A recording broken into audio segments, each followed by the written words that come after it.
विधान परिषदेच्या 17 जागांसाठी उमेदवारी अर्ज भरण्याचा आज शेवटचा दिवस। महायुती आणि मवियाचा फॉर्म्युला ठरला। बंडखोरांना रोखण्याचं महायुतीसमोर आव्हान। महाराष्ट्रातील विधान परिषद निवडणुकीसाठी भाजपकडून 11 नावांची यादी जाहीर। अहिल्यानगरमधून प्राजक्त तनपुरे, चंद्रपूरमध्ये अरुण लाखानी, जळगावमधून नंदकिशोर महाजन, तर छत्रपती संभाजीनगर जालन्यातून सुहास शिरसाट मैदानात। उमेदवारी देताना भाजपला उद्योगपती आठवतात, कार्यकर्त्यांचा विसर पडतो। अरुण लखानींच्या उमेदवारीवरून विजय वडेट्टीवारांची भाजपवर टीका। वर्धा, चंद्रपूर, गडचिरोलीसाठी अरुण लखानी भाजपचे उमेदवार।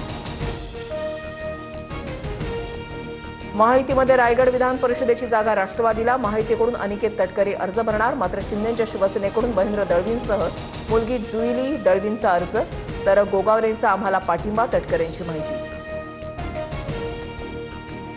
संजय काकडे आणि विक्रम काकडे सुनेत्रा पवारांच्या भेटीला। विक्रम काकडेंना विधान परिषदेसाठी पुण्यातून राष्ट्रवादीचं तिकीट, थोड्याच वेळात अर्ज दाखल करणार।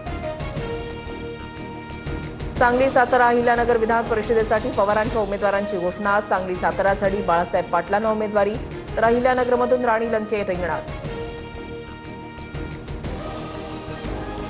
छत्रपती संभाजीनगर जालन्यासाठी ठाकरेंच्या शिवसेनेकडून उमेदवाराची घोषणा। देवयानी डोणगावकर यांना उमेदवारी जाहीर। अंबादास दानवेंची ट्विट करत माहिती।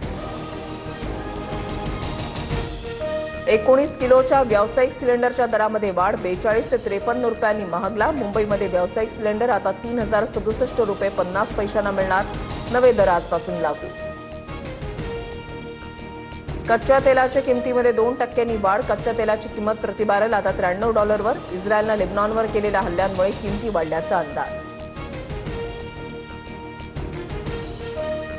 IPL सामन्यानंतर गुजरात टायटन्स संघाच्या बसला आग। नरेंद्र मोदी स्टेडियमवरून हॉटेलकडे जात असताना घडली घटना। आग लागल्याचं लक्षात येताच गिल बटलरसह सर्व खेळाडूंना बाहेर काढलं। शॉर्ट सर्किटमुळे आग लागल्याची शक्यता।